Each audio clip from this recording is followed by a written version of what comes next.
Good morning, everybody. Good morning. I'm supposed to say that really loud, and I'm supposed to smile to you all, too. Can you imagine that, me smiling?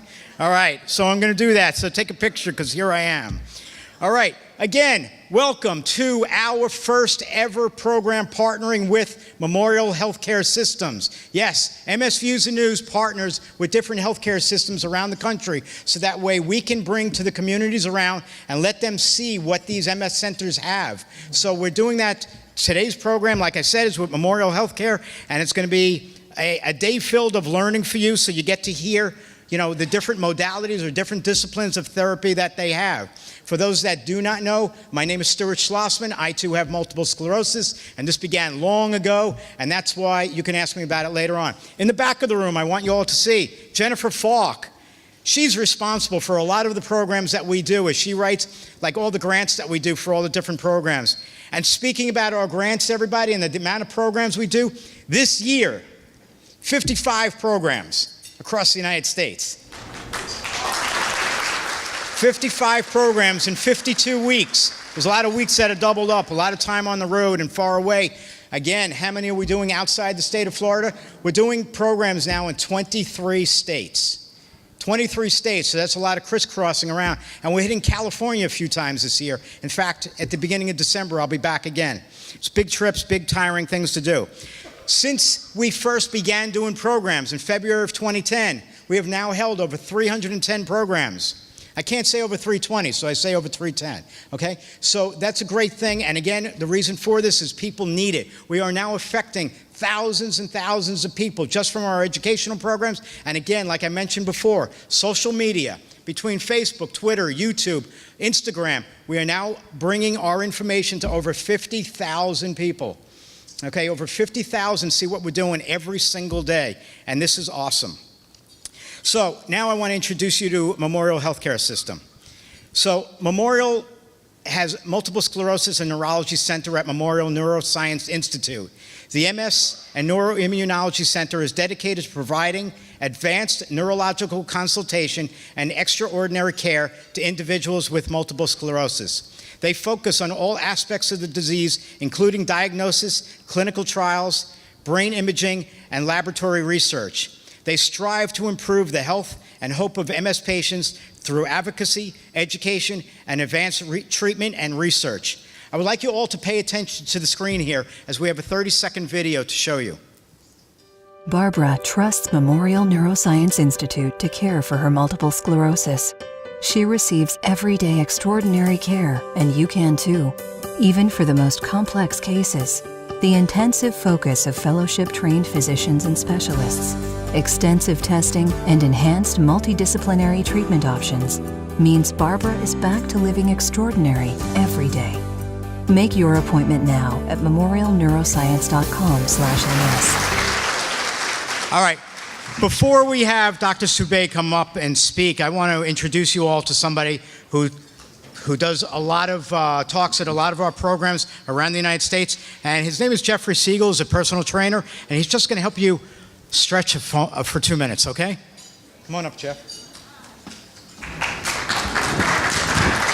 All right, I don't want to spoil your lunch, but I'm going to start out by saying doubt kills more dreams faster than failure will any day of the week. So believe in yourself. Believe that you can raise your hands up as high as you can and stand up, and if you can stand up, please do, because I want to get your blood flowing a little bit. Get your attention on what the speakers are going to say, more so than what's in front of you and on your fork and spoon. And just make it simple. Just move around a little bit, but stretch. Get that feel, because you guys have been sitting for a long time with your hips flexed, and you get tight, and then you start thinking about being tight. So I want you to think about being loose, open-minded, more energy, change the side of the brain you're using. You guys feel a little better? You wouldn't have stood up had I not done this, and I see a lot of you. And if you're not able to stand, I still want you to move. You're not excluded. Everybody's a participant in what we're doing right now. Do you guys feel better? This is functional living. Functional living does not happen in a seat behind a computer. That's functional work. This is how we live, standing up, moving around, get your blood flowing. Do you guys feel better now? Raise your hand if you feel a little bit better. This is usually the one time you'll get to stand up and move around a little bit without having to run out and go to the bathroom, and make sure you get back here in time for the next speaker. All right. You guys good? All right. You ready for the next speaker? Thank you very much. Awesome. Thank you, Jeff. Jeff might do this again and after the next speaker, only because he's going to have a long talk for you. So if you all have a seat for a minute, let me let you know about Dr. Subei. Dr. Adnan Subei, DO, is a board-certified neurologist, earned his doctorate in osteopathic medicine in 2008 at Lake Erie College of Osteopathic Medicine in Pennsylvania. He completed a fellowship in neurovisual disorders, clinical neuro-ophthalmology, that's a tough one, at Michigan State University Department of Neurology and Ophthalmology in East Lansing in 2009. He also did clinical research in multiple sclerosis at the University of Texas Southwestern Medical Center in Dallas until 2010. He then returned to Michigan and completed his internship and neurology residency at Michigan State University Sparrow Health System in 2014. Upon completion of his residency, he moved to Ohio for a neuroimmunology multiple sclerosis fellowship with emphasis on neuro-ophthalmology at the Cleveland Clinic Mellon Center for Multiple Sclerosis Treatment and Research.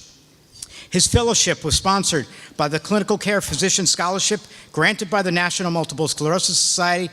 Dr. Subei joined the Memorial Neuroscience Institute and Memorial Physician Group in the Division of Neurology in 2015. Let's give a round of applause for Dr. Adnan Subei.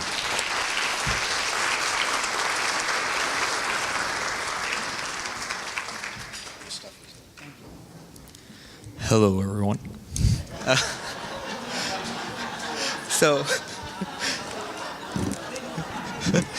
Next time I want to start first. So I have more of the nerdier talk on neurology and immunology. So thank you.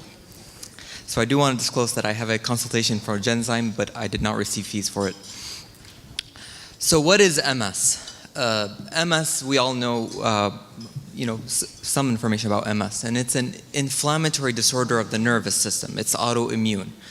And this is what an MRI would look like in a patient with multiple sclerosis. So if we focus on those lesions that we talk about, and so here's one of them, and this is just to go over the basics of it. We have blood vessels in our body, and blood vessels have red and white cells. In this case, they're green.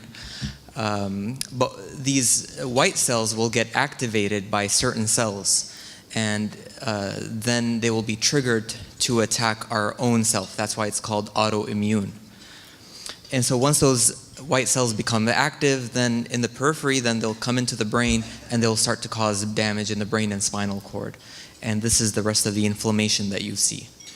So we don't need to go over any more specifics, but typically it would cause demyelination, which means damage to the nerve covering, that's the myelin. It will also cause axonal loss, so the nerve itself will thin out, and then the supporting cells, the oligodendrocytes, will also die. So when it comes to treatment of MS, we really have to separate the different treatments that we have, because each treatment has a different role, and we want to make sure that we don't confuse the roles of these treatments. And so we treat acute relapses. So a relapse is a neurologic dysfunction that happens within a few days. And then we have the chronic disease-modifying therapies. Those are what we use for long-term management of MS. And then we have the symptomatic therapy, which actually all 4 other speakers have been talking about. And so my focus will be more on the chronic disease-modifying therapy part. And as you know, we could treat relapses multiple times throughout the course of an MS patient. We actually have different treatments for different symptoms, so you may be on different things, and then we usually do one single disease-modifying therapy at a time. So the first part of this is talking about medications for relapsing multiple sclerosis, which is the more prevalent type of MS, in which patients will get relapses off and on over their course of disease. It's very hard to, my talk is focused on new therapies, so it's very hard to decide what do we consider new and what do we consider old? And it would do injustice to certain treatments for me to draw that line. And so I decided, well, maybe 15 years prior to that, we would say old, and then anything after that would be new. And so to the traditional medications, you might be familiar with are the typical injectable medications. And then there's the glatiramer acetate, which is Copaxone glatopa, and then IV infusions like Tesabri and Novantrone. So those I will not be going over in details. So we would start with Fingalimod or Jelenia, which was first approved in 2010, and it was the first pill that was approved for multiple sclerosis. It's 1 tablet a day that's taken. And the first time that the medication is taken, it will cause bradycardia, slowing of the heart rate. This is usually only the first dose. So the first time that someone takes the medication, we would just watch them in the office. Their heart rate will go down and then it would go back up. And then once they continue this on a daily basis, it would not cause that symptom. I don't call this a side effect, I call it an expected effect, because that's how the medication works. And so if you are in the office for that first dose, we would watch you for the 6 hours. We get an EKG before and an EKG after. And we check the heart rate and blood pressure for those hours. We also have to make sure that there's no fluid behind the eye. We call that macular edema. So we usually scan the eye.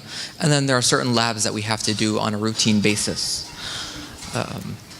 The next medication is teriflunomide or Aubagio. It's also a once-a-day tablet that's taken.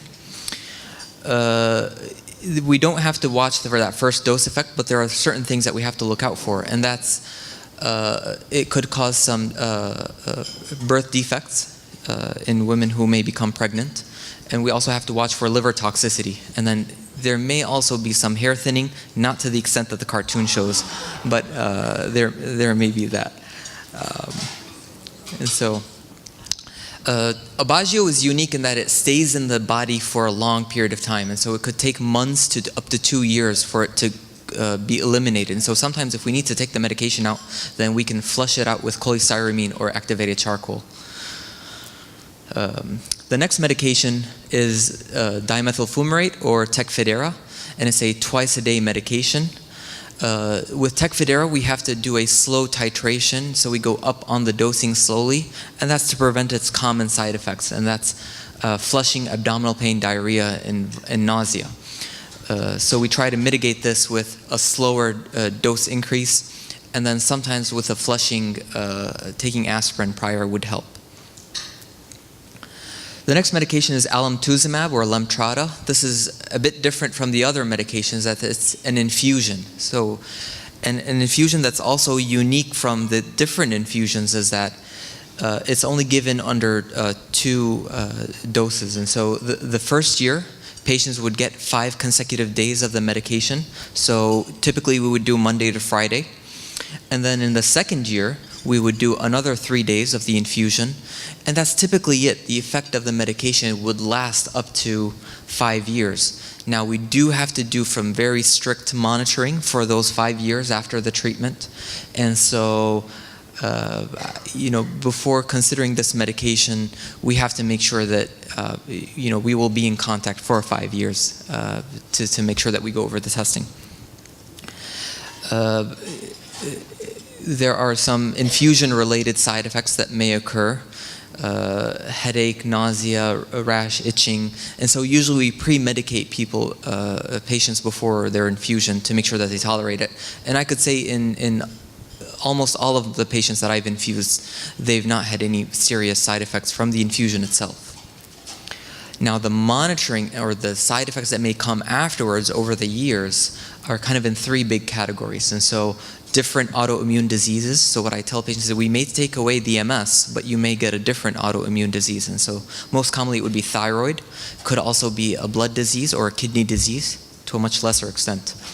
Also malignancy or cancer, so we have to look out for thyroid cancer or skin cancer like melanoma. or certain blood cancers, and then there are also infections. Most concerning would be the herpes infections, and that's typically neurologic herpes or shingles, and so patients would go on treatment for herpes for those 2 years. What Lemtrada typically does is it wipes out a patient's white blood cells, and so you're considered to be immune deficient or suppressed until the white cells slowly come back after the infusion. The next medication is called daclizumab or Zenbrida. Zenbrida is a once-a-month injection that's subcutaneous, and it may cause some autoimmune diseases, liver disease, also skin reactions, and so there are certain things that we have to do monthly monitoring for. Ocrevus was recently approved for MS, and it's a infusion that's every 6 months. It's different from the rest of the medications in that Ocrevus will suppress the B cells. So medications like Lemtrada will suppress the B and T cells. And the first time that Ocrevus is given, we have to split the dose 2 weeks apart, and then it's every 6 months from then on. Ocrevus also has some infusion-related side effects, and so we have to pre-medicate patients before they get the treatment. And there are certain side effects that also need to be considered, such as malignancy or cancer, breast, skin, kidney, very rare for those to occur. And then certain infections are also possible. So this is a very exciting time that I had to make these slides because we never had this before. And so we can now say that we have medications for progressive multiple sclerosis.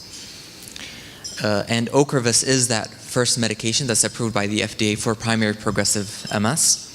And it's been shown in its 2-year clinical trial to slow the progression of disease by about 25%.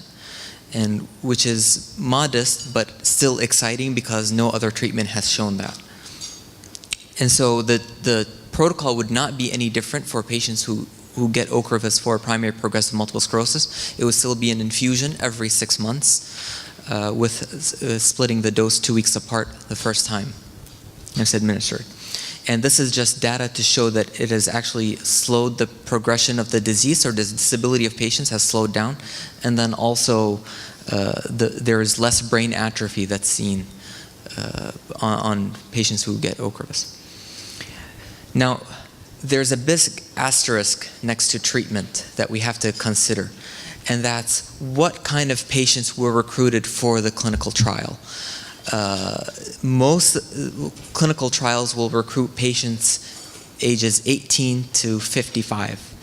And so with Ocrevus, the average age of these patients who got the treatment was 45 years old.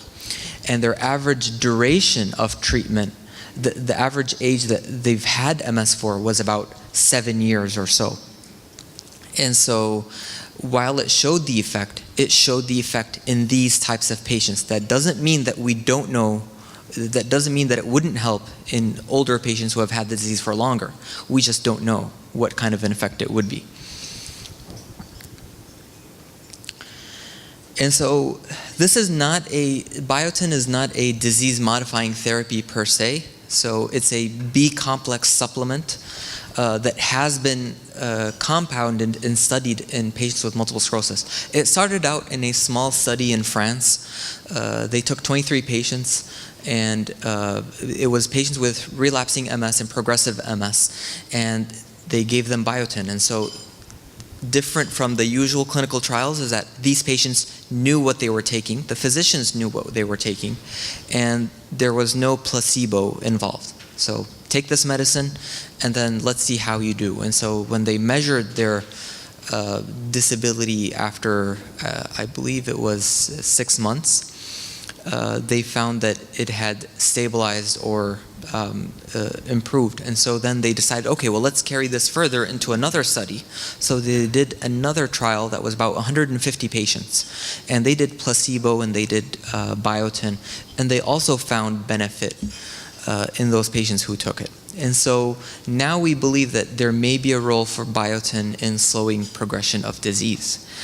Now, here's the other problem, is that this was studied in Biotin 300 milligrams daily Commercially, it's only available in 10,000 micrograms. That's the highest dose, which is 10 milligrams. So you need to take 30 pills of this every day.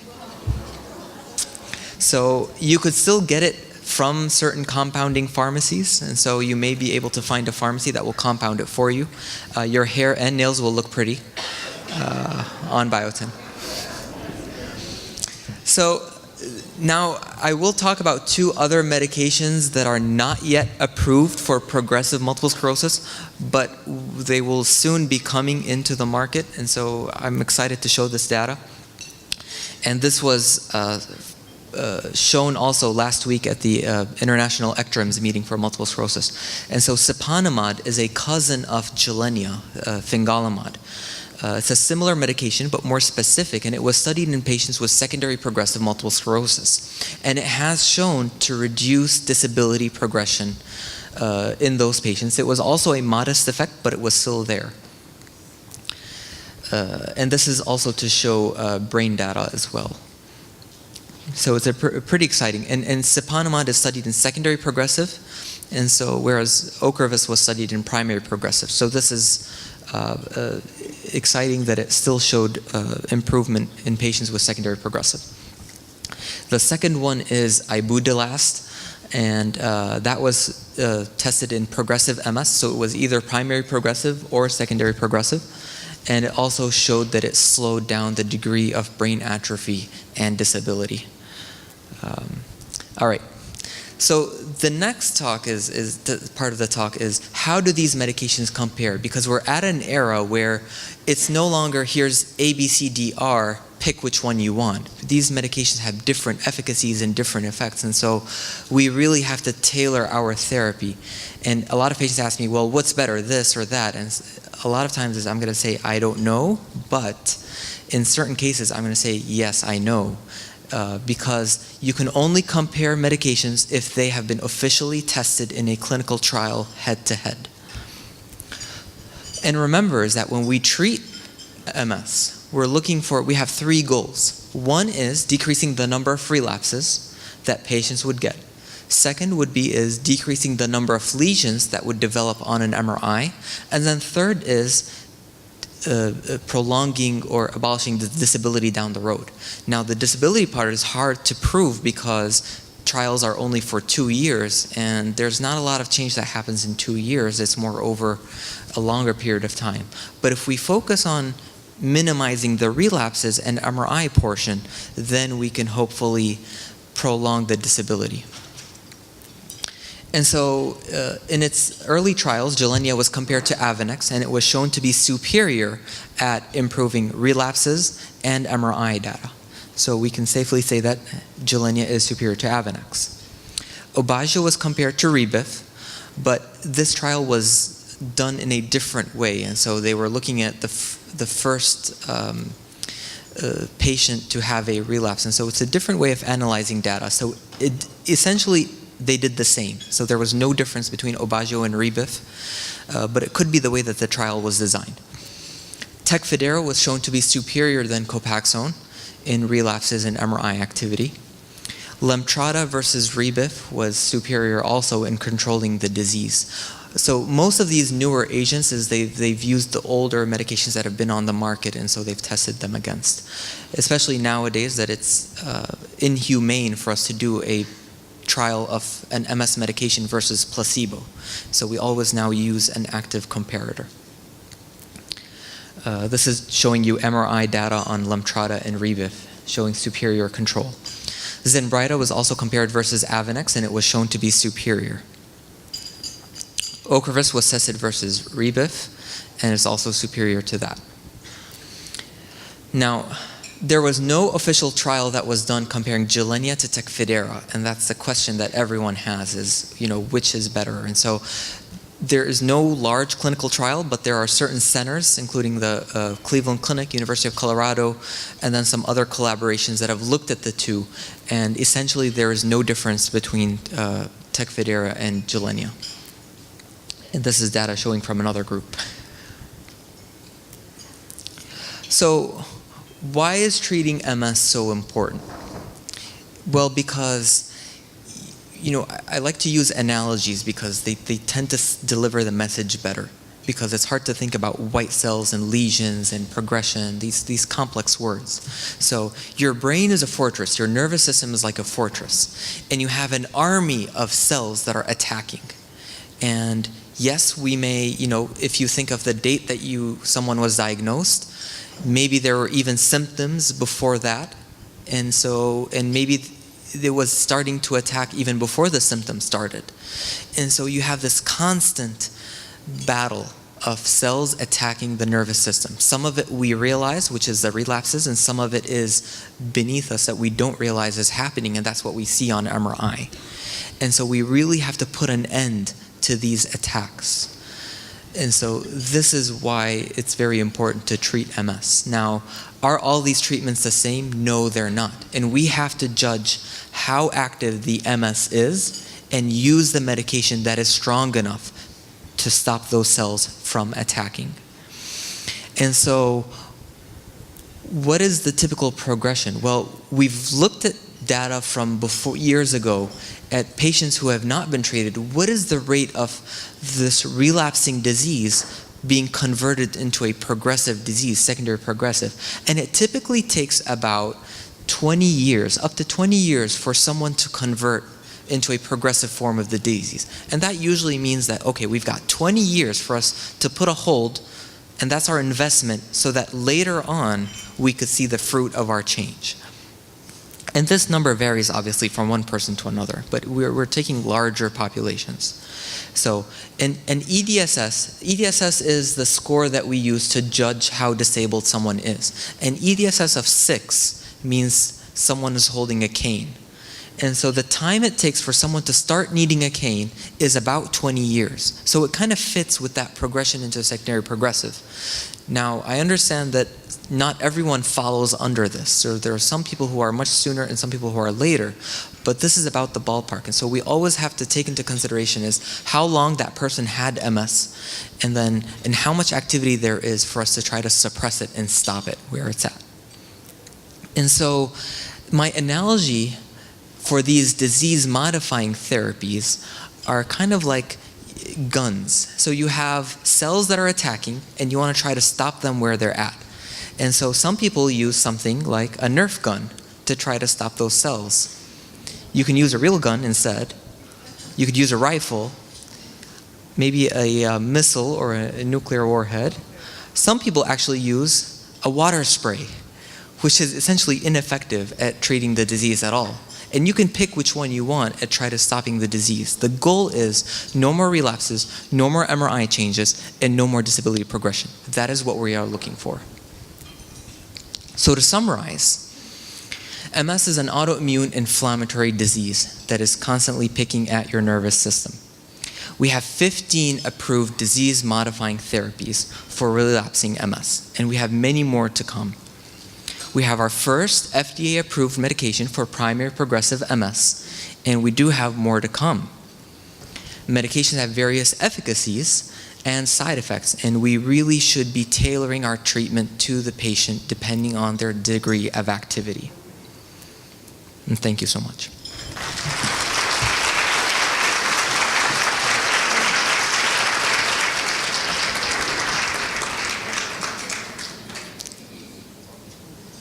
Stu's not here.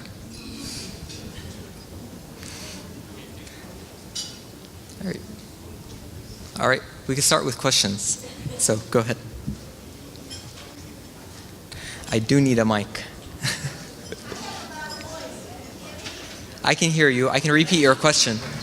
Okay, so to repeat her question, since we did not have a microphone, she was asking about secondary progressive MS and treatment regarding that and how to manage that. So there is no way for us to accurately say that you are in secondary progressive. I can say that in retrospect, okay, if you've not had any relapses in the past 5 or 10 years, then maybe you're in the progressive stage of MS. But is that because the treatment is working and we're shutting down the activity, or is it because you actually are in progressive phase of MS? And the easier part is if you're not on medication, then I could tell you, yes, this is probably the case. If you are on medication, then we don't know. There is a big debate among MS neurologists in terms of stop the treatment or we continue. So how do you decide? And they actually have a trial that's ongoing to answer that specific question. But this is something that comes up at every meeting. I'm all for continue the treatment if you are tolerating it, not having any issues with affording it, and there are no, if it's doing what it's supposed to do or we think that it is, continue. If there are other reasons to stop it, then we stop. So it's on a case-by-case basis. You're welcome. Question here. My question is, how do you feel about Plegridy? I've been taking it for over a year, and the side effects, I feel worse with it than without it. I was told it would take maybe 3 to 4 months for my body to get used to it, and it's just like it was when I first started. So does that mean that's not for me and I need to change it? Or is that something that's usually seen in Plegridy and that's just what it's going to be? So typically the way that I answer questions is I try to be general so that I'm not answering a specific question, because every patient is different and I don't know you personally, and so I want to make sure that I'm accurate with my answers. Plegridy is a newer approved medication. That is true. I did not cover it because it's pegylated interferon. Interferons have been around since the 90s, and so what they did was make a longer acting form of the medication that's deposited under the skin. So that's Plegridy. It's an injection every 2 weeks. Plegridy has been tested in patients versus placebo, and it does work at controlling multiple sclerosis. It does cause flu-like side effects on the days of the injection, and it has some injection site reactions that have to be mitigated, and so some intolerances may be because of those injections. Usually we try to judge the treatment effect on a much longer term basis, and so we look at 6 months or look at a year. How has the medication been? Yes, it takes about 6 months or so for its complete, less than 6 months, but I wouldn't judge anything before 6 months in terms of its efficacy. So.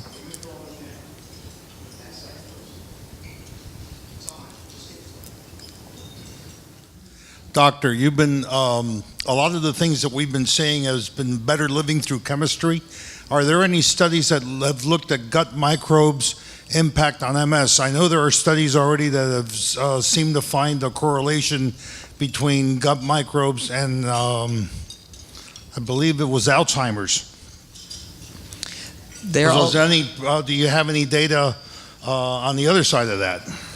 Yes, there are some studies that are looking at gut microbes in MS, but there's no conclusion that I could give you. I'm very cautious when I say things because they're going to be implemented as soon as someone walks out, and there's no conclusion that I could give you about that right now. All right, Okay, doctor. What is the recent research in MS and biomarkers, and what does it mean for MS? Repeat your question one more time. Okay. What is the recent research in MS and biomarkers, and what it means for MS? So biomarkers, we have our latest that we've been looking at is neurofilament light chain. So this is a marker of axonal damage or axonal injury. So the length of the nerve, the axon, it's a marker for that injury. Now, it has shown some sensitivity, which means that it may be telling us if the disease is active or inactive, but it's not specific yet. The sensitivity and specificity are still not that great for us to say that this equals that, and we would not implement it in clinical practice either. So otherwise, our best marker right now is MRI, and so that's the best that shows us lesion development, which is activity. A question here. Here you go, sir. Thank you. Good day. With respect to yourself and previous persons that spoke about MS, I do appreciate that and I give thanks for that. I do not have MS, I'm a caregiver of an MS person. This is my question to you. I've heard a lot of talk about medication and treatment, and that's good. It helps those who need the help. What I need to know is causes and cure. So here's my first question. What is it that is causing inflammation of the nervous system? First question. Second question. What is it that is destroying the myelin shaft? That's all I need to know. So this is a lecture in and of itself to talk about the treatment of the causes of MS and how the damage is happening. I could summarize it to you by it being multifactorial. So there's not one cause of MS. And so usually it's a combination between genetics, where someone was raised, what their ancestors are like, how many family members, was there exposure to mononucleosis or kissing disease, is the person a smoker, is there vitamin D deficiency, how much sun exposure there is, and what their gut looks like. The inflammation in the nervous system, and why is the myelin shaft being destroyed? So that's all I need to know. Those are the active white cells that we were talking about. Those are what causes. Your white cells are your defense mechanism, what protects someone from infections. So they get activated and incorrectly attack the person instead of attacking foreign bodies. That's what happens. That's what causes the destruction. I have two questions. One is the JC virus. Which of these drugs do we have to worry about for the JC virus? And the other question is on Lemtrada. What is the percentage of people that have to have it again, another dosage, a third dosage? So to answer the first question about the JC virus is the John Cunningham virus. It's a virus that almost about 50% of everyone has it. It only becomes a concern if someone has HIV or someone is given certain multiple sclerosis medications. There's only one medication that I would be concerned about, and that would be Tysabri. And with Tysabri, it depends on whether the JC virus is positive in the blood or not, and then even if it's positive, what the titer is how high it is. Because sometimes we will give Tysabri in patients who are low positive. There have been cases of the JC virus causing PML, the infection, in other medications such as Jelenia, Tecfidera, and then most recently Ocrevus, but with Jelenia and Tecfidera, the cases are very small. They're not enough for us to look at the risks. And with Tecfidera, depends on the white cell count. With Ocrevus, we believe that the infection was related to Tysabri given before Ocrevus rather than it being Ocrevus. You had another question now, I'm trying to remember. The Lemtrada. And so what I could tell you is with the extension data, looking up to 7 years after the infusion of Lemtrada, about 70% of people did not have any progression of their disease. And so that would mean that about 70% would not need another infusion. Now some centers have needed to give it more frequent and others have not. Great. Question here. Hello. I have two questions. The first question is, on the Tysabri, I personally have gone from being negative on my stratified test for the JC virus to low-grade positive and back to negative again. Considering the JC, the PML is also, you could get it taken the Ovaris, how do you say that? Ocrevus. Ocrevus, okay. If I were to, after I take the Tysabri for however much longer, which I hope until we get a cure, I'm on it. But if I were to go to something else, how much is the washout period? This is my first question. How long would you say to safely, and I'm pretty sure Steingo would answer for me, but to where we could avoid that possibility altogether? So when Ocrevus came out, we were all excited in that, so many of patients who are JCV positive on Tysabri could switch over to Ocrevus. This was until May of this year when we had our first case of the PML infection from the JC virus. And that was someone who was JCV positive on Tysabri and then switched over to Ocrevus. Now, there are some confounding factors in this case is that that person who was converted, they may have actually starting to show the PML infection on Tysabri before they got switched over, and it was never picked up. So that was a unique case. In general, we could say that the effect of Tysabri would not last beyond 2 months after. And so this is still a case-by-case basis in terms of when we consider an appropriate washout, depending on the patient, how long they've had MS, what their JCV titer is. So I can't go into specifics. I wanted to ask about HSCT. I know it's been in clinical trial for many years with Dr. Burt. I know, don't shake your head, Stuart. oh, okay. And it's been shown to be very effective, and it just seems like it's been in clinical trial forever. And when will that be available? And it seems to be extremely effective in actually curing or really taking care of the MS. So her question about HSCT, so that's hematopoietic stem cell transplantation. And so that would be the process of using someone's own blood. We extract the stem cells out, give someone chemotherapy, and then we reintroduce those stem cells for them to become oligodendrocytes and start remaking myelin in the nervous system. So in theory, it is the rebooting of the immune system. Now, that all sounds pretty when we explain it that way, but it's not always like this. And so stem cell transplantation still needs perfection. So far, we are only in phase 2 trials, not in phase 3. Phase 2 looks at safety and looks at protocols and dosing and all that. And so we have not yet come to the point where we're looking at efficacy. So whenever we say that it's been shown to help in phase 2 trials, you have to take that into heavy consideration. There have been 9 deaths from stem cell transplantation. And so we still need to perfect this. Now, granted, all of those have occurred before 2005 or so, so we're slowly learning the proper technique of how to make stem cell transplants, but we are not yet there. Yes, in those cases that have shown benefit, there has been no progression when compared over the years, but we still need to learn a lot more. And I will tell you this, is that once this becomes an approved therapy, Memorial will be the first to have it, so we're not holding back, okay? So. You can purchase 300 milligrams of Biotin from Amazon.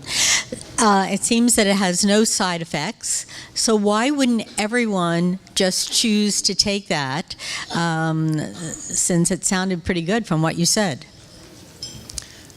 Yeah, I agree with you. And so sometimes it's just finding the right pharmacy to get it, and thank you. That's very helpful. And so for everyone, you could buy it on Amazon. A question over here, Dr. Subei. Okay. The medicine in which you take the first, your first dosage in half and half, the Ocrevus, I'm currently on that medicine, and I had 52 lesions before starting it. I only took my first 2 halves, and all the lesions on my brain are now dead. And I'm just asking, what is it in the medicine that activates that? What is it that causes the lesions to die off? Again, I want to try not to answer specific questions related to your care because, I have not looked at the MRI, so I don't know what it looks like.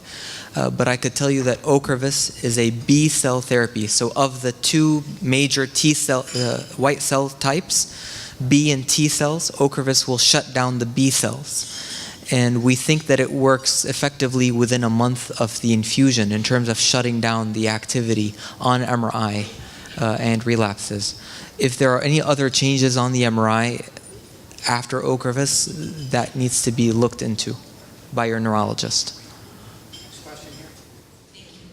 Hi, this is a question not only for you but for the other speakers. I'll try and summarize. I've done a lot of personal research like a lot of people have, and I just had my MS neurologist from the Miami VA retire, but she agreed with me. There's a lot of stuff when you're doing this research at home on the internet. Some of it is factual, some isn't. Some people trying to sell some stuff, some isn't following the proper research. And so she and I agreed that if you really want the pure science and official evidence is to go through the National Institute of Health.gov, which is the official one, but there's also other journals, some of which you have to be a working professional, like neurology.org, etc., that you can get in, but you have to pay for this prescription. Personally, on the research that you and the other doctors here study and you used as guidelines to go by, is there anything, other places that I could look that you would recommend other than the main ones that I just mentioned? I think first of all is that the neurologist should be your primary source of obtaining new information about multiple sclerosis, because even when you do read about studies, there's always some underlying footprint that has to be looked into. And so even when we get the data, we always have to be technical and go into the details in terms of, did it actually show what it showed or did it not? And that's what every person should do. Yes, I agree that the more scientific the web page is or the journal is, then the better it is. But ultimately, I think your doctors should be the best people to answer specific questions. So, any concern that someone has, you bring it up to the neurologist, and then the neurologist could tell you yes, no, or what this is. And if we don't know, which we don't know everything, and so we'd be more than happy to look into. So, we go to these meetings twice a year, and they're really, even though there is new data, it's not a lot different every 6 months or so. So you're not missing out by just touching base on an annual basis in terms of what's new out there. Okay, we only have time for 2 questions. That's one from this side and one from that side, and then we have to move on again. Okay. I just started Ocrevus, and question is, I know this gentleman got good result in the first month. I'm not seeing any changes yet, and it's been about a month and a half. Let's give it a year down the line, and let's say I'm one of the 25% that doesn't, or 75% that doesn't work. New medicines are coming out. How long would I have to get flushed out before I can try a new medicine? So to answer the last part of the question, which is more general, is that Ocrevus's effect typically lasts about 6 months or so, and afterwards we start to see the B cells coming back. And so if we're transitioning from one medication to another, I would not do it sooner than 6 months after Ocrevus's infusion. The effect is different and variable from one person to another, and sometimes we can see signs of improvement and sometimes we don't, because it all depends on what part of the disease was concerning to us. Was it more of the relapses, MRIs, or progression? Going back to the orifice, since that's, I can't pronounce it. Okay, someone that has had primary progressive for 53 years and has never been on medication, would it be safe to start that medication, and what could it do and what could be the side effects? Is it going to make it worse? Stay where it is? What do we do at this point? Safety is a different issue. When we're looking at safety, we're looking at comorbidities, which means other medical problems that someone would have, and certain infections that someone had been exposed to. So a lot of times it's not necessarily the safety concern, but it's the efficacy in terms of what are we looking to achieve with the infusion or with the treatment that we're doing. And that depends on how active the MS is. I could just, on a blanket statement, tell you that it has not been studied in people who have had primary progressive for 50 plus years. Whether it is effective or not, I don't know. I could just tell you that it's not been studied.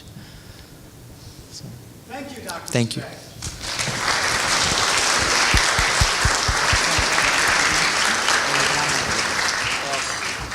So just so you know, he is the reason why we're doing all of this today, all right? So I want you all to give him an extra round of applause. And we want to thank Dr. Subei for bringing Memorial Health Systems to MS Views the News to make sure we do this. Now we're going to have a quick, another 2-minute stretch, and then we're going to have our pain management specialist come on up. All right, we got to stand up again. Sorry. You'll thank me after we're done. This time what I want you to do is look to the person next to you, and if they're standing, give them a high five. And if they're sitting, give them a low five. Okay, now say your name to them.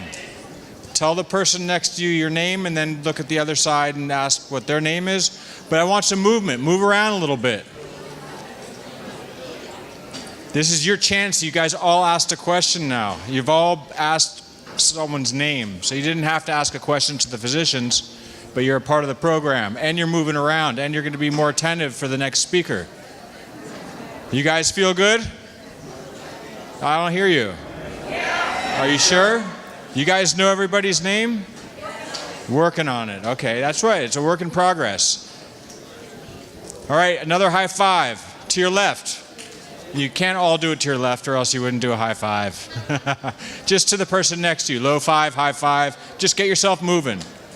Reach your hands up as high as you possibly can. 100 push-ups now. Just kidding. So I got you to laugh. Are you guys ready to hear another presentation? All right, because another presentation is ready for you, so here it comes. All right, so now we need everybody to have a seat again, okay? We're going to be in our last 30 minutes of program here, and we have Dr. Jackson Cohen is coming up to speak with you. All right, everybody, can I ask you to not talk right now, please? I know some of you are leaving. Please leave quietly. And for everybody else, just relax and let's just get on with this conversation. Shh. Thank you.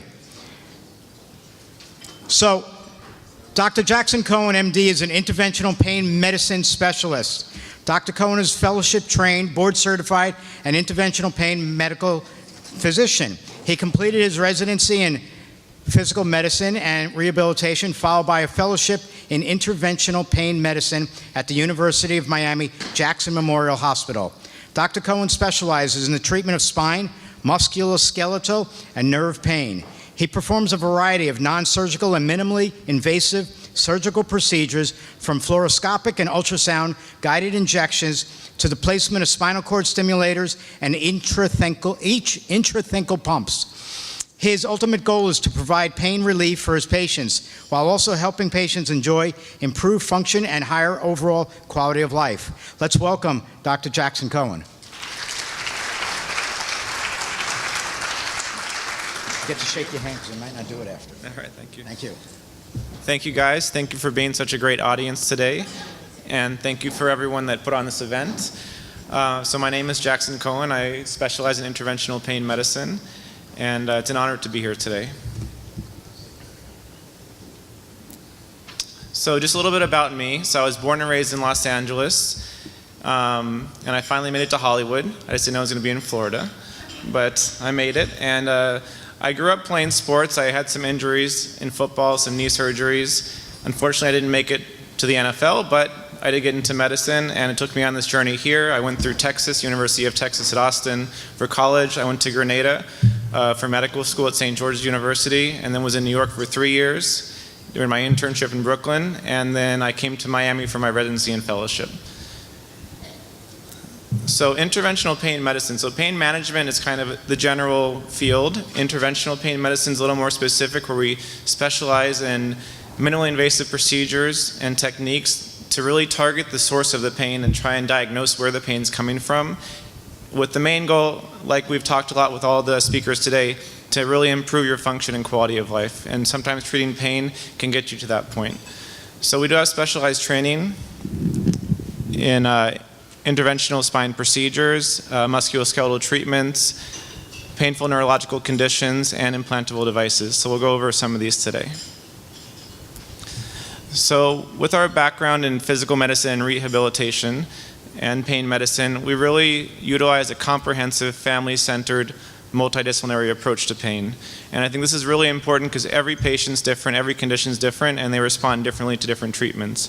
So just like Dr. Mehta explained a lot of the complementary medicine options, we like to utilize those, and we like to offer the medical side too, in addition to some procedures. The really important thing that we do is we try to get a very detailed history and physical on where your pain is coming from so we can get a specific diagnosis and then make an individualized treatment plan, because we don't just want to treat each pain with the same type of different medication or procedure. We want to have a specific treatment for each person. And this usually does involve some physical therapy and occupational therapy, in addition to a lot of patient education and really getting the patient involved, getting their family involved so they can really try and own their condition and take a lot into their own hands. And the positive lifestyle modifications, again, Dr. Mehta covered this very well, are really important in treating pain. And then we do use the procedures to help to alleviate the pain when necessary. A lot of times we don't have to get to that point, but if we do, then it can give you relief and break the pain cycle to allow your body to naturally recover and live without pain. So the common pain syndromes in MS, you can see headache is quite common, neuropathic extremity pain as well, and back pain, which is common in the general population as well. And then, I can't pronounce the word very well, but this, the sign where you have the pain, how do you say? Lermetz, yes. Lermetz sign is where you have pain, electric pain down the spine with neck flexion, and then painful spasms. So you can see, this is from a study showing how common people reported these painful conditions with MS. So I'm going to talk about a few in more detail. The neuropathic extremity pain. So neuropathic pain is basically pain coming from a nerve origin, which in MS you see the nerves are being attacked and can cause pain as one of the symptoms. And the extremities can be either arms or the legs. Now it can feel like a burning pain, tingling, pins and needles, ice cold, electric-like pain. This is all indicating some type of neuropathic or nerve pain. It can be continuous or intermittent. It might just come randomly at different times, or it can be more of a daily, constant type of pain. And in MS, it does affect the lower extremities more than the upper extremities. So the different treatment options that we already discussed are the lifestyle modifications and complementary medicine options. But if you, as far as the medical options for medications, you guys are probably familiar with some of these, gabapentin, Lyrica, amitriptyline, Cymbalta. There's a handful of specific medications for nerve pain. Now the important thing I think with these medications is to titrate the dose under the guidance of a healthcare provider, and every person responds differently to these medications. So just because gabapentin didn't work doesn't mean that Lyrica won't work, and the same thing with amitriptyline, Cymbalta, all of these, because there are some different categories of anti-nerve medications. Gabapentin and Lyrica are originally for a seizure, but they were found to work well for nerve pain. And amitriptyline and Cymbalta are originally antidepressants, but they were found to work well with chronic pain. And Cymbalta also helps with chronic musculoskeletal pain as well. So, and also the dose of when you're taking a medication, sometimes you start at a very low dose because they do have side effects. So you want to make sure you tolerate the medication first, and then once you're on a good dose, if you get effect, you can even increase it more to have more relief. So you just really want to take your time and make sure that you try to optimize as much as you can. As far as back pain, this is fairly common in MS as well as in the general population. Just in the audience here, how many people have experienced back pain, if you want to raise your hand? Yeah, so almost more than half probably here. And you can see that just in the general population, once you reach 60 years old, this is a study done in a population where more than 25% of the people reported back pain for more than 3 months at one point. So in MS, because you have the muscle spasticity, sometimes different posture, gait, the way you're walking, sitting, puts extra stress on the back and the spine, and it can cause and contribute to the back pain. And as far as when you call it a chronic back pain, it's really when it's been going on for more than 3 months. So if you're able to treat the back pain in the first few weeks or before 3 months, then you can prevent it from becoming a chronic back pain syndrome. In a lot of cases, back pain is from a muscle strain or something like that, and it will resolve in the first few weeks. But if it doesn't, then it's important to seek care. So the question is, where do you go then? Because really, there's so many different options when you have back pain, you don't know where to start. So usually the first place people go is on the internet, and they go on Google. And then once they get scared from what they read on Google, they'll talk to their family or friends. And then eventually they'll make it to either their primary care physician or a chiropractor or someone who's kind of a first-line treatment. And a lot of times they can establish a diagnosis and get you an appropriate treatment plan. Now, if the pain persists, then there are options, and that's important to know. And you can see there's a wide variety of people that can treat back pain. So the different options for conservative treatment, physical therapy, medications, interventional procedures. I should change that, the next line, because it's really integrative medicine, like Dr. Meadow was saying, and complementary medicine. And then cognitive behavioral therapy has been shown to be effective for chronic pain, and surgery is an option too if indicated. So we don't like to go in order or pick one or the other. We like to use all of these as an option and present it to people who have their back pain so they can make a choice of which works better for them. Some people don't like medications, some people don't want any injections or procedures, so we try and give them all the options and let them choose what works best for them. And then, like I said, educate them so they can do things at home, especially home exercise programs is really important, and stretching. So if the pain persists and you've tried different conservative treatments and it's just still there, the back pain, then that's when, as an interventional pain specialist, we're able to do some things to help to diagnose the pain, where it's coming from, and then also give pain relief. So some of the different treatment options you can see here, I think a lot of times when people are referred to pain management, they think epidural injection, but there's other specific injections that help to find the source of the pain and can also provide long-lasting relief in some cases. So facet injections, facet medial branch nerve blocks, that's for more arthritis pain, back pain that's just in the back, not really radiating down the legs. And you can actually block the little sensory nerve that goes to the joints in the spine, give you relief and break the pain cycle and allow you to do your therapy and exercise and allow your body to try to naturally recover from the pain. The sacroiliac joints, that's actually an area in the back that's sometimes underdiagnosed. It's in the lower, on the side, basically below the spine where the hip bone meets the sacrum. And because of either altered posture or muscle imbalances, the sacroiliac joints can get inflamed, can cause significant pain, and these injections can help to figure out where the pain is coming from, like I said, and then you can do a specific plan based on that. And I'm not sure if you guys are familiar with radiofrequency ablation, but that is another option for chronic pain from arthritis, where if the nerve blocks last for a short period of time, but they work, then you can actually do a procedure where you go in the same location, like in the picture, you go right to the nerve, the sensory nerve, you test it to make sure you're on it, so you make sure it's safe, it's not on a nerve going down the leg, and then you use thermal energy or basically heat to burn the little nerve, and it can provide relief for 6 months to 2 years. So it's a good option, I think, if you're at the point when you're deciding between surgery or not surgery. This could be something in between. So these are things that you can, if you do have pain for some time, there is hope and there is options, I think, that can give relief. Now, some of the other treatments that have been around for some time, but the technology has really advanced in the past couple years, is spinal cord stimulation. This is a minimally invasive implantable device which can block the pain signals from the spinal cord. So in this picture you can kind of see that 2 little leads are placed in the epidural space, and it's attached to a little battery like a pacemaker, which can be implanted under the skin. So everything's under the skin.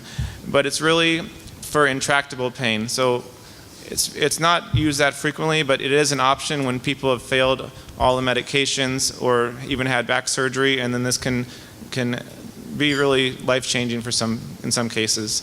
And in MS specifically, the neuropathic extremity pain, the pain in the legs, that's nerve pain, this works really well for that actually, if the medications aren't working. So the good thing about it, I think, is that you always do a trial first. So instead of just going straight to a permanent implant, you do a trial where you actually can go home with it for a few days, for 5-7 days, and see if it works for you. If you get 80% relief or significant pain relief, you're able to walk farther distances with less pain, able to do all your activities and enjoy your life with less pain, then that's when it's a good idea to do the implant. Now, most of the systems are now MRI compatible, which is good, because before they weren't, so it wasn't really an option for MS, but they've done studies showing that doing MRIs with the systems in place, you're able to monitor still the disease without any issues. And also, before, the systems used to produce like a tingling or a vibration sensation to cover the pain, and now you basically don't feel anything. So they've advanced it so that you just block the pain signal without having to mask it with the sensation. But there are risks, and the benefits are the relief, but the risks are it's a small surgical procedure, so if you're at this point, it's important to go over it with your pain specialist or spine surgeon to see if it's the right thing. But it's still less risk than a spine surgery in some cases. But it's important to discuss it with, if you're at this point, with all your providers in a multidisciplinary approach to make sure it's appropriate. Now, we did, Dr. Janice Cohen discussed about the intrathecal baclofen pumps before, and so this is something that we do have the training in. So you can see it's effective for severe spasticity in multiple conditions, and multiple sclerosis has been studied as well. It actually was studied in an ambulatory population, people that were walking, so it's not necessarily just for people that are really confined to a wheelchair. You can do it before you get to that point if you need to. And again, like the spinal cord stimulator, you do a trial first, and then you do the permanent implant. So the trial is really important because this is the chance to see if it's going to work. So the way it's done is you basically do a spinal tap into the spinal fluid, and you place a very small amount of baclofen medication. You wait for 2 hours, then you check, and you can actually see if there's a difference in the spasticity and if the range of motion improves, and then at 4 hours you check again. If it's significant and you can objectively measure this, then you're a good candidate for the baclofen implant. And for the implant, you actually can place a small catheter into the spinal canal, and then it's attached to the pump, which is under the skin of the abdomen. So I know that Dr. Janice Cohen went over this picture before, but this is it again. And the baclofen filling port is where you would do the refills into. So the other common pain syndromes in MS, which I didn't touch upon in much detail because it's really can be treated by your neurologist or primary care physician, are the headaches, which you would definitely want to address. And as far as the painful muscle spasms, I think we went over some medications earlier, the tizanidine, the baclofen, ice heat, TENS unit stretching. These are all different modalities that can help with the spasms. So I think that, in summary, the important thing to know is that the pain can be managed well in MS, but the main thing is to make sure you address these pain symptoms earlier than later. You don't want to reach, if you can, you don't want to try and wait 3 or 4 months before you seek treatment. You want to seek it earlier, because the longer that it persists, the more time it takes to help with the pain. But there are good options, even if the pain has been going on for years, with some interventional treatments that can provide hope to alleviate the pain. So thank you very much. And that's my daughter. And all right. These are the references. Let's thank you. Thank you again. Thanks for coming. Guess what? 10 more minutes of Q&A. And we're going to be, again, me on that side and Jennifer on this side. Jennifer can go first. Anybody here have a question? I had been on baclofen for quite a while, and I had to get off of it because of other issues. Going back onto it, I have found some relief to it. However, my relief now comes more of being kind of more in water or doing exercises in water. At night, though, my pain persists, and since I do have spasticity and at times I jerk, sometimes that pain gets a little bit stronger in my lower back. And I have complained to my doctor about that specific pain area. Now, what else can I do more into the natural to kind of try to help out instead of going so much into medication? Medication, yeah. I think that incorporating a regular stretching routine every night or in the morning can actually help sometimes. Because what happens is, after the end of the day, your muscles tighten up from working and from stress. And then if you do stretching, a good stretching routine every night, and then you can put some ice on it afterwards to help with the inflammation, then that can be a natural way to help to treat the symptoms. Hi, I take baclofen regularly. Steroids didn't work in my back. I'm a candidate for triple fusion in my cervical. I've had lower back surgery and MS for 20 years. in my last pain doctor, we have a new one in the pain management anyways, they recommended one of the things you pointed up there, which is where you kind of burn the fuse, Right, the the nerve and all ablation. that. And when I heard that, I'm ignorant of that, and it scared the heck out of me, so I didn't do it. But could you elaborate a little bit more on that, on how it's done and how long it lasts, and does the nerves grow back, or is it a permanent damage? I mean, is it a permanent sever? Right, so yeah, it's a very good question. A lot of people come in and ask that actually. So it can be done under local anesthesia, but you can give a little IV sedation. So it's an outpatient same-day procedure. It's done actually the same way you do an injection. You put a small needle into the joint area, and then you put a small probe through the needle, and then that's attached to a machine which actually uses the heat to burn the nerve. So it's a very safe procedure, and the benefits can be very significant. So I think that as far as the risk versus benefit ratio, there's more chance of benefit than risk usually with it. And you go home the same day. The recovery time is the same day actually. You might be sore from the actual needle part of the procedure, but you're able to resume your regular activities the next day. So the nerves do grow back, and that's why it lasts for 6 months to 2 years. But you can repeat that as needed every 6 months to 2 years. So it could be an option if you've already had surgery, or if you want to try to avoid having a spine surgery, then you can do this. And it's in place of also medications, because then you don't have to take medication for that time period, you have the relief. But the important thing also is that you got relief from the diagnostic blocks. So you have to make sure you get relief from the diagnostic blocks, and then this is very effective. Yeah. Question? Yes. What are some alternatives to regular medicine, as in CBD oils and cannabis or any other alternative medication? Yeah, CBD oil has become more popular, I think. I just don't think that there's the studies yet to show it for pain specifically. But I think that I don't have experience, so I'm not licensed to prescribe medical marijuana or anything like that. And I know that they touched upon it earlier. But I think that with time, hopefully it will get more specific, because we don't know the exact dose to use for which condition. So hopefully with time it will be more specific. Right now it's not at that point, I think. Next question. How does cognitive behavioral therapy help with pain management, and where or how do you find somebody who actually treats CBT and not just does testing? Yes, good question. So cognitive behavioral therapy is techniques usually with psychologists or neuropsychologists. So at Memorial we do have neuropsychologists who are able to perform these treatments. And you use your mind and body to actually use different techniques to block the pain from within. There's actually pain neurotransmitters, serotonin and norepinephrine in the brain, that they can be transmitted down the spine and block the pain from the brain. So in some cases you can use those neurotransmitters if you're able to harness them to block the pain naturally, and that's where the cognitive behavioral therapy comes into play. And it's usually for when it becomes a chronic pain situation. When you've had pain for a long time, there's actually changes in the spinal cord and the nerves, and those nerves become overactive and they just keep firing. Even if the thing that caused your pain is improved, you still feel that pain because it's the memories in your system. So you have to use sometimes these cognitive behavioral techniques to help to block it from the brain down. Yes. Good afternoon again, Doctor. Yes. I just would like to touch again on little invasive procedures.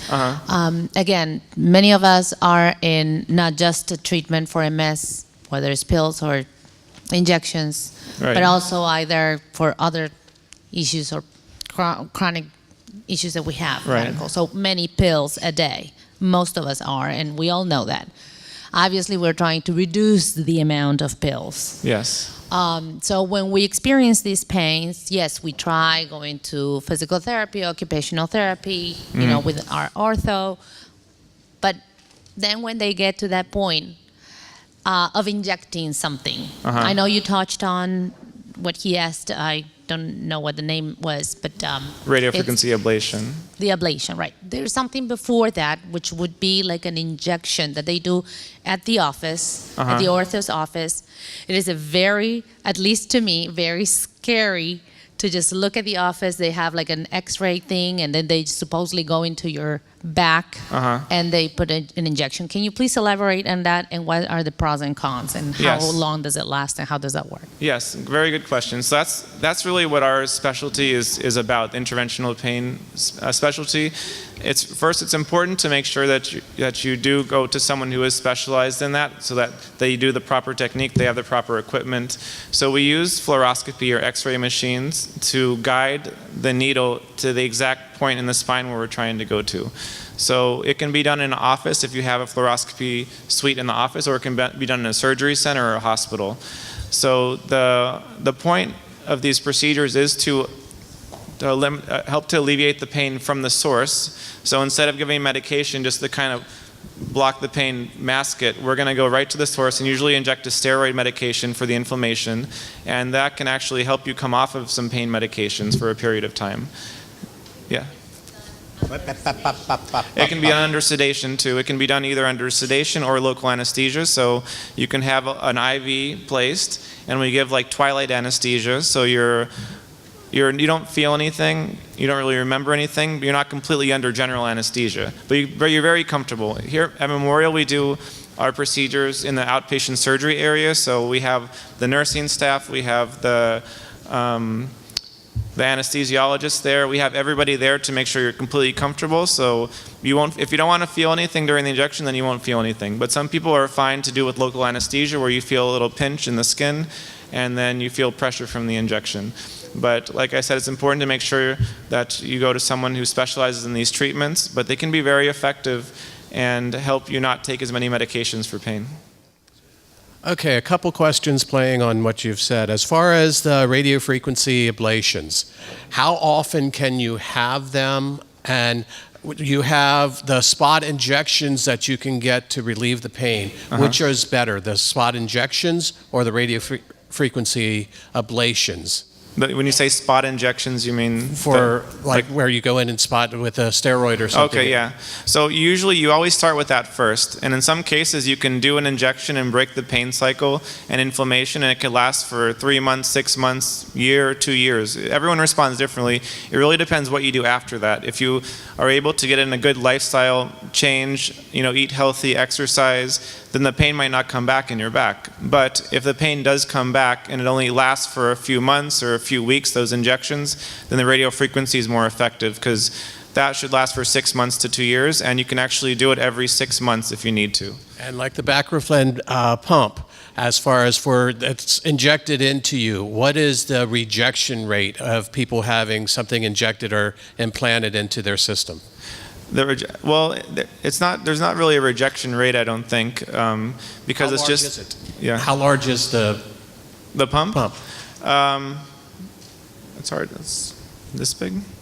It's I don't know the size exact, like in inches, but it's I don't know. Okay. Yeah, but there's never any issues implanting it under the skin and the abdomen, because there's lots of subcutaneous tissue there. Okay, but with the ablation, that's just, as you said, you put a spout or something in and you put the wire in. So that just goes in and you zap it and then it's withdrawn. So you have the pain from where it was injected into you, but the rest of the pain should be abated for up to 2 years? Yeah, 6 months to 2 years. And it can take a few weeks for it to take its effect, but it should last for that long. And you just put a Band-Aid on after. It's just a small needle hole, basically. Yeah. Great, thank you. All right, thank you.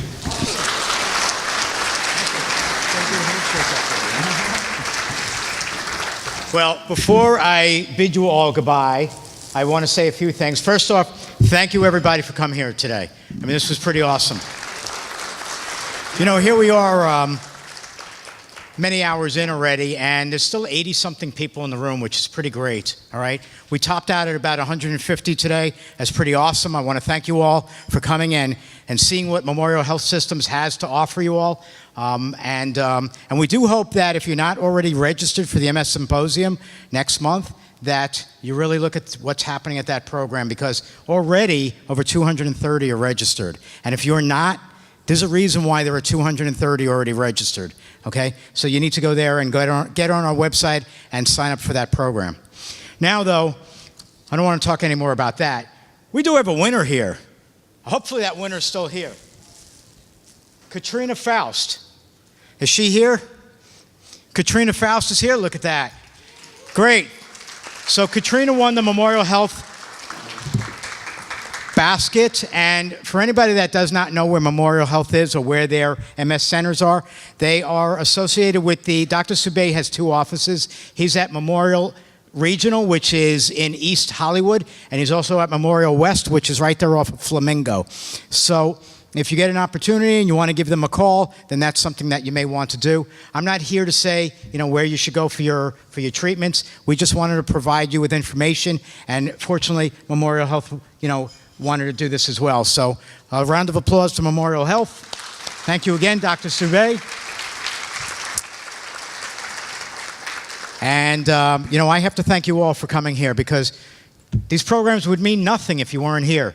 And so I want to thank you.